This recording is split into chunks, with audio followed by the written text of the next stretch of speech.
ఇప్పుడు ఆహాలో రిలీజ్ అయిన బాలుగంట ఇది నాకు అసలు బిగ్గెస్ట్ టఫ్ అండి. ఇది అయితే అసలు అంటే భాష వేరు, మంది భీమవరం, అసలు సంబంధం లేని ఊరు, సార్ ఈ సంబంధం లేని అసలు ఎలా పట్టుకోవాలి దీన్ని. మనకేమో స్టోరీ బాగా నచ్చింది. అసలు ఫస్ట్ ఇప్పుడు బాలుని ఎక్కడి నుంచి తేవాలి, అసలు బాలు ఎలా ఉంటాడు అని అంటే విజువలైజ్ చేసుకుంటే బాడీ లాంగ్వేజ్ ఇవన్నీ దొరికేసినాయి కానీ స్లాంగ్ దొరకట్లేదు. ఓకే.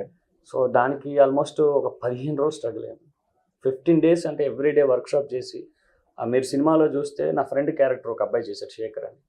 వాడు ఆ ఊరు నుంచి నేను మా డైరెక్టర్ పిలిపించుకొని ఎవరి డైలాగ్ నువ్వు చదువు, నీ స్లాంగ్లో నువ్వు ఎలా చెప్తావు. వాడు అదే ఊరు, ఓకే. మా డైరెక్టర్ది కూడా అదే ఊరు. అసలు నువ్వు ఈ స్లాంగ్లో ఎలా చెప్తావు. వాడు చెప్పగానే ఆ స్టార్టింగ్ ఎడ్జ్ పట్టుకునేవాడిని. పట్టుకొని నేను చెప్పాను, శేఖర్ నీకు సౌండింగ్ కరెక్ట్గా ఉందా, సౌండింగ్ పర్ఫెక్ట్గా ఉందా, డైరెక్టర్ గారు వస్తారు చూడండి సౌండింగ్ మీకు పర్ఫెక్ట్గా ఉంది, ఆ పర్ఫెక్ట్ డైలాగ్ నాకు ఇదే కావాలి.